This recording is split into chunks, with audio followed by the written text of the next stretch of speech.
we thought we had it figured out, and we said, okay, we're ready for a kid. Yeah, I mean, we've done all the planning. We actually went to our doctor first, and we're like, okay, we're planning to have a family, and she was surprised. She's like, oh, wow, okay. Remember, she was surprised, and she was like, No, proud of us. I don't remember that. I like it when a doctor is proud of you. Okay. More like, oh, finally, you guys are like damn old. Jess is like already hitting geriatric pregnancy. No, I was like 29. I didn't get that vibe.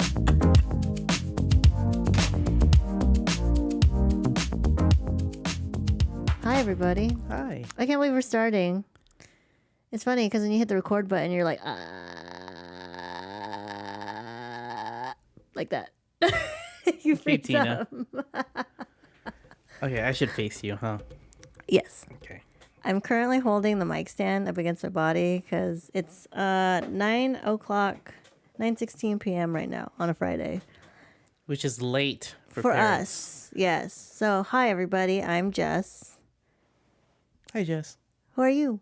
Oh, I'm Nelson. Hi, Nelson. Nice to meet you. Nice to meet you. Is this how we're starting? Yes. So, Hold on. Everything's working. Oh, my God. it's true because we've done 3 other episodes? And actually, no, technically, we've done 4 episodes. But they're shit. Not just that, but we've actually done the last one we did was really good, remember? And we weren't, it wasn't recording. Oh, it wasn't? Yeah. And we didn't realize it till 45 minutes later after we were done with the episode. And I remember we gave each other a high five and we're like, great. And then you did the playback and you're like, it wasn't on. And we're like, okay. So everything's working. So far. New equipment. New podcast. Well, technically, we decided together that this was going to be a reboot of the podcast. I think we always wanted to do it. It's just that we never had enough time because of our careers, life, family, everything. So, and I think when we would start doing it and start planning in the past, we kind of just well, what do you want to do? And it kind of we kind of avoided it, you could say. Well, avoided it or again, procrastinated. Yeah. Didn't have time. That's the truth. Yeah. I mean, I think that's the underlying theme of this podcast is going to be going forward. It's, you're being a parent and you're trying to be a parent and have a career and there's just no time. Yeah. So, yeah, spoiler alert. You totally segued into it. So, I think we've decided that that one couple's podcast is really going to be about parenting and life and balancing career and work-life balance. I don't know why I cringe when I say that. Work-life balance. You just cringe over all the buzzwords that the tech industry uses. Or just the professional world, I guess. Well, what else would you call it if it's not work-life balance? The balance of life and work? I like that better. It sounds more epic, like an epic journey. It's a movie title. There you go. Is that the title for this first episode? What is it? That one couple's podcast, The Balance of Life and Work. Sure, let's do it. And there it is. But, when was the last time we did a podcast? Years, 2019? Okay. Yeah, so then we were just, I think it was the other day? I think we were just talking about it over breakfast or trying to get our daughter Nova out of the door. But we were just throwing ideas to each other, and we both agreed being a parent is hard, and majority of the time we feel like a failure. And I thought it would be great to share our story, share other people's stories that are in the creative industry, and hear have them share and gush about their kiddos and their little human beings, but also not just hearing their stories, but learning from them and each other. And I think that would provide everyone with a sense of support and not being so alone, because being a parent can sometimes feel lonely. Yeah. I don't know how to respond because, I don't feel lonely as being a parent because I see a lot of other parents. Mm-hmm. but maybe it's just me replacing loneliness with work. Because how I've grown up, I've been mainly a loner growing up. And what kept me sane was just being engulfed in learning all things tech, all things web design. New tool comes out, a new piece of code, a new way of doing something. I'm like, ooh, that's cool. That distracts me, and it's distracted me for most of my life and got me to where I am. So it's positive. Do you replace work and being busy as a way to cope with things? Oh yeah. Oh yeah. But then I get too busy, and then there are times when I'm like, I need to get off. I need to get off my phone. I need to get off the laptop. I need to play. I need to play with Nova. And it's tough. Yeah. You know, you got to get your mind out of it. But then when I do, like today, we were playing Lego spaceships and pretending that the bed was a different planet, and the blankets, we made them caves. And I would use my cell phone flashlight because we were looking for another toy, and it was a toy bear. And so we were looking for that bear in the caves. It's a rescue mission. It was fun. And when those moments happen, I'm like, yeah, I hope this is a core memory. So, Yeah. I mean, I'm able to get out of it. It's that self-awareness, right? Yeah. That's always the hard part, is that self-awareness and catching yourself, especially because you start reverting back to like habits Yeah. or your coping mechanism. Yes. So for me though, I feel like it's a little bit lonely because if y'all don't know, Nova is on the spectrum, and it's pretty cool seeing the world through her eyes, man.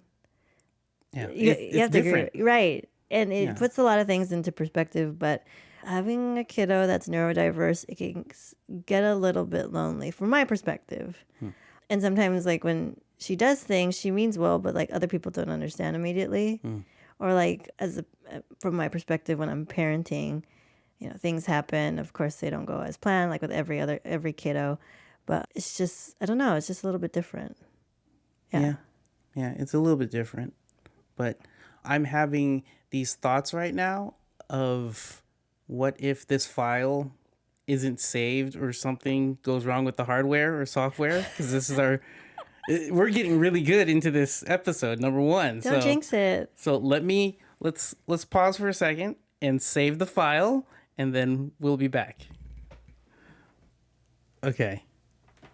Are we back? I think we're back. Well, Yeah. I don't blame you because what program are we using right now? Adobe Audition. Yeah, that Adobe fucking quits like randomly on you. And then you get that prompt that it's like, do you want to report? And you're like, Does that report go anywhere? I don't know, but like, does anyone read it too? Yeah. So like, I know some of my friends, they leave a message just, I think, as a way to get it out of their body. It's like, you suck, send.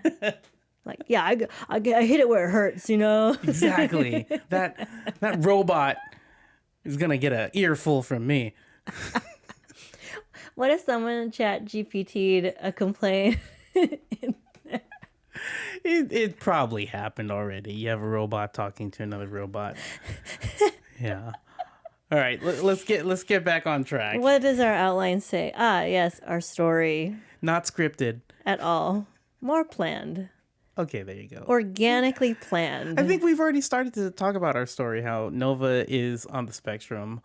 But let's go to the beginning. That's what it says on our notes. Okay. Like, we thought we had it figured out, and we said, okay, we're ready for a kid. Yeah, I mean, we've done all the planning. We actually went to our doctor first, and we're like, okay, we're planning to have a family, and she was surprised. She's like, oh, wow, okay. Remember, she was surprised, and she was like, proud of us. I don't remember that. I like it when a doctor is proud of you. Okay. More like, oh, finally, you guys are like damn old. Jess is like already hitting geriatric pregnancy. No, I No. was like 29. I didn't get that vibe. Well, geriatric pregnancy is like anything after 35, I think. So You si- I'm like old. 29 is not No, old. like now, like I'm Oh, yeah. 37. Am I 37? I don't remember, but I'm like old, Okay, you're old. ancient. Okay. You're not. Anyways, but But pregnancy was fun. I loved being pregnant. I had great skin, great hair. I was like thriving. But then I got gestational diabetes. So I was on a very strict diet. But I did lose weight when I was pregnant. My doctor would get mad at me for losing weight. But like, what do you want me to do? I can't eat sugar. So I was eating sugar-free pudding, a lot of protein shakes, all that good stuff. So yeah, I loved it. all right. So, yeah, pregnancy was fun. And then I remember we're just like super excited after we took a walk Wait, and what? Took a walk when? the day when the afternoon before we went to the hospital, before your water broke. Oh, it was the day before. Yeah. No, it was the morning. In the morning. Yeah. Yeah. I mean, it was fun. We still have a photo of you and you just going, yay, with your hands up at the hospital, like everything's gonna be fine. And after that, it wasn't. I'll just let you guys know that this is probably going to be a difficult conversation for me because I don't personally like reliving the first year of when our daughter was born. Not because of her, but because I had gone through postpartum depression. I remember, I love our daughter, love her very much. But I remember when everyone was like, "Oh, when your baby's born and the first time you see her, you're going to love her." And I remember they gave her to me. I cried, and then I looked at her, and I just was scared. Like, there was no love.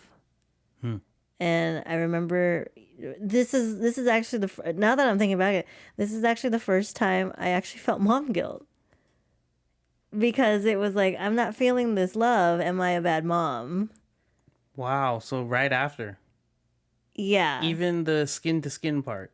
I liked that one. That one was really nice. But then after that, and then, like, it's like real life is kicking in. Yeah. That's when I was like, oh, it's this little human that just came out of me.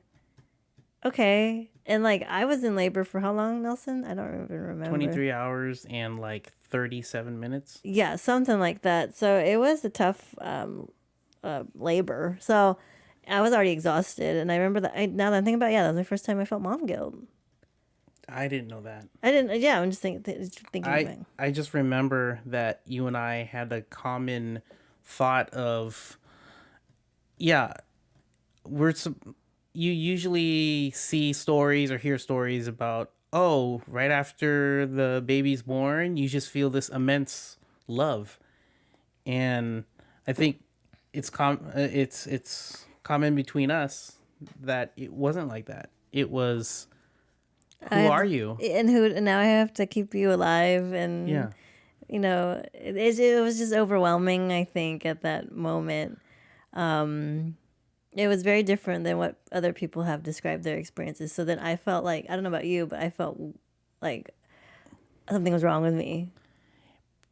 I've probably felt that, but You went to work. my head went into work mode. Like, okay, what are the things I need to do to keep this thing alive? Yeah. It was a little thing. girl. It was a thing. It was like this thing like to a me. biscuit, like a loaf of bread wrapped in a blanket. Yeah. With a beanie. Yeah. Can't believe I we're just describing our daughter like that right now. hey, those are your words. I didn't say it. She's a lovely loaf of bread. But over time, It grew into like something that's like today you stare at her and you just want to cry because you love her so much. Yes, absolutely. yes, but it was over time. It wasn't that instant. Yeah, that people were describing. Yeah. Even with the skin to skin, I'm just like more of how do I make sure that these two women in my life are taken care of? What do I need to do? That's what's always going in my head that whole time. Yeah. And that's why over time it became a deep new love that I've never understood and now cherish. Yeah, absolutely. Absolutely. And then, like, when she's gone, you're like, I miss her. Oh yeah. Okay, so here's our first call to action. Like, I don't I don't know, we're going to put comments on our website, or like, I don't know, call in now. I don't know how people are going to respond, but like, has anyone else not felt that instant connection with your newborn child? Yeah. There, I feel kind of alone. Mm-hmm. Because I've never asked that question out loud until now. And it doesn't make you a bad parent at all. Like, everyone experiences things differently and at different times, and like, but that's how I felt at the moment, right? Of Yeah. like, I'm a bad parent because I don't love this human being that I just popped out of my body like an Yeah. hour, 2 hours ago, right? Yeah. So like, it's something like that. But yeah, like, has anyone else felt that? Yeah. And it's okay to feel that way. But what was it? I think 3 days after I gave birth, I went back to work. Because at the time, I was running a branding agency with my old business partner. And I remember a design had to get reviewed. And I was breastfeeding. And I had Nova as an infant on like the breastfeeding pillow. And I had my laptop. And I was breastfeeding and reviewing work at the same time. And I, at the time, I'm like, oh my God, I'm like a boss. Like, I'm a power mom. Like, I'm doing it all.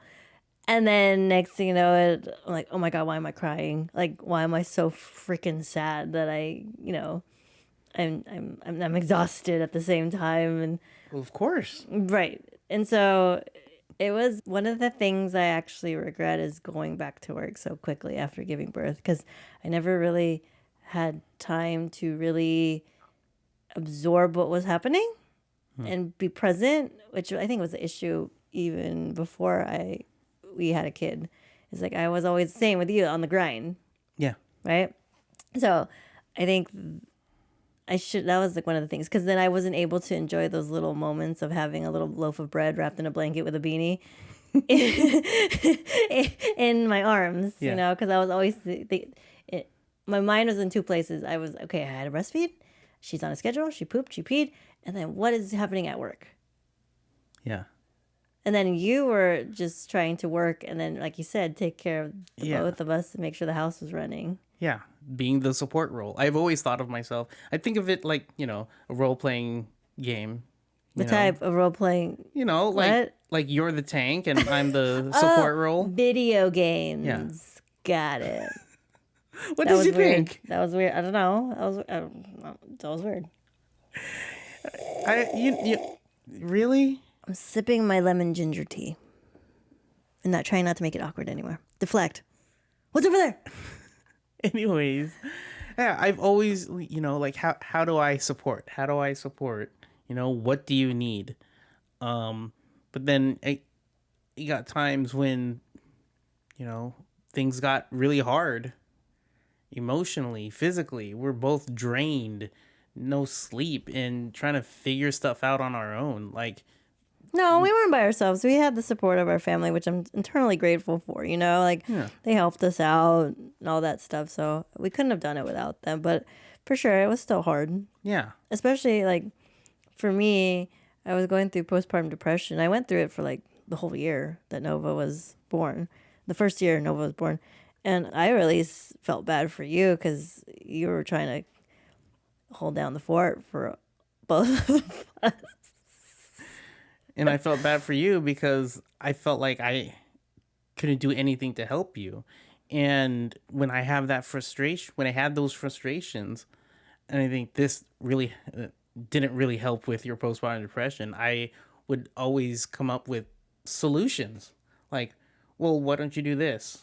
Why don't you do this? Why don't you do this? And that's how I learned how to listen more than speak. But And telling a woman what to do. Yep, there it is. And when you told me, like, stop telling me what to do, Just listen. just listen, I really had to step back and realize I don't know what the hell's going on, and I just have to trust that she's gonna figure it out. I know I mean well Yeah, you did. as a husband and a new father. Yeah. I'm doing everything I can, and I don't want to see you cry. I don't want to see you hurt. I want to fix it right away. Being a guy is usually guys, we want to fix something immediately. We're that type that wants to fix or just dust it off if you get hurt, something like that. But stepping back and realizing I just have to say I just have to be that real support role of it'll be okay. I'll help you. Let me know what you need. Yes. Besides that, step back and trust that you will figure it out. And that was a long That was a year. long time. That was a long year. And that was a huge learning experience for both of us. I think I didn't go to therapy until probably like let me count. I had to count. I think it was like a year and a half after Nova was born because my pride wouldn't let me seek help. Whoa. Yeah, because I didn't go to therapy till after she was 1. Huh. So yeah, no one should do that. No one should feel like they're alone in that sense because the postpartum depression is a bitch that no one should go through. Even depression in general. So what ended up happening is I had postpartum depression for a whole year, and then I had depression and anxiety for the second year, the first year after she was born. So like when she was 1, I was dealing with all of that. Damn. Yeah. Yeah. And I was also trying to freelance. Yeah. I think that was the hardest part too. But I remember that first year with Nova, I remember we would get into arguments of like, oh, you have it easier than me. Yeah. And then vice versa. I remember that.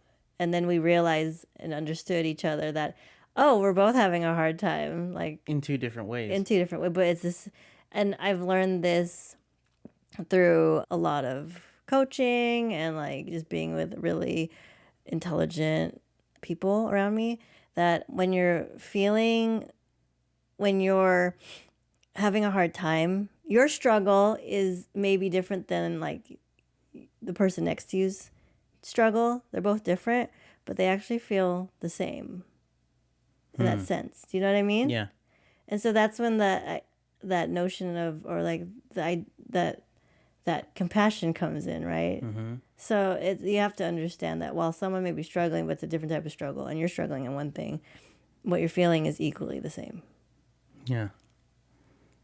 I mean, you go to we where are we at now? Like bringing Nova to school.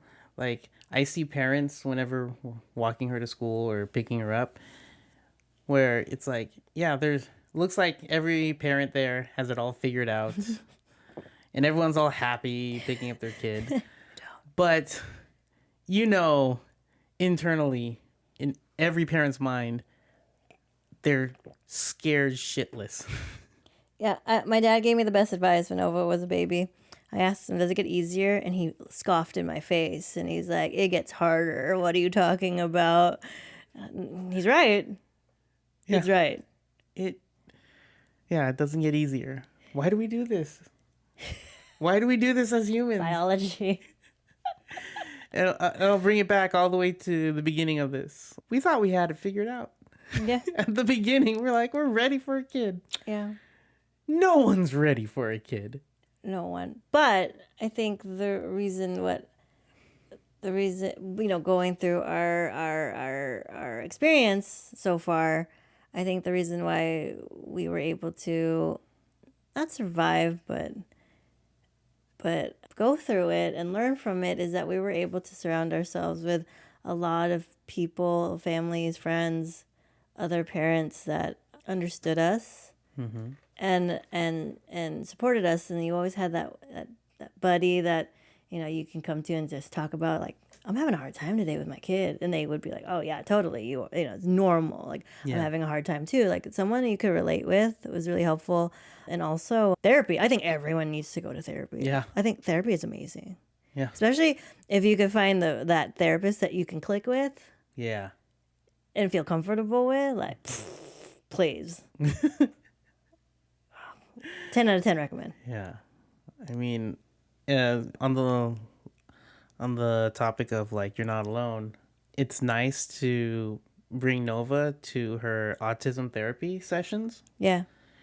because we definitely know that she's not alone because you see these other autistic kids and their parents, and it's like, I get you, and your kid is just being a kid in a different way, but it's a beautiful way. Mm-hmm. They probably see things that we don't notice, Yeah. and we should probably see through their eyes as well to enjoy life in a new way. That's like almost like a different episode that we need to talk about. Ideas are coming.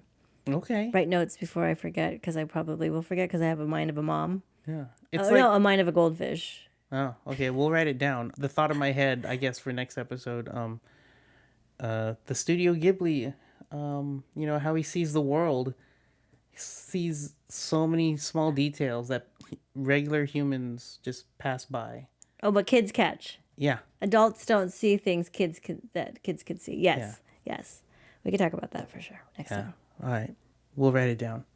But so, hey, if you're a parent and you're working in the graphic design or web development industry, we'd love to have you on as a guest and speak about your stories of struggles and accomplishments in your family, in your life, and how you do this quest for balance of life and work. Or did I get that backwards?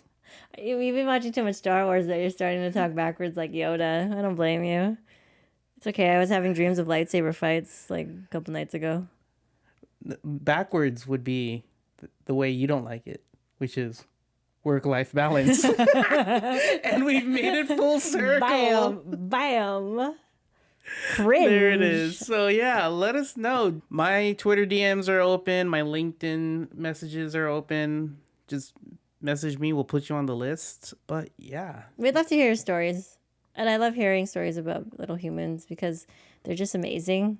And we agreed, Nelson and I, that when Nova was born, like every baby every infant is, what did we say? They already know the secret to the universe. They just can't talk and tell us. Yeah. And then as they get older and grow up and be an adult, like they lose that insight.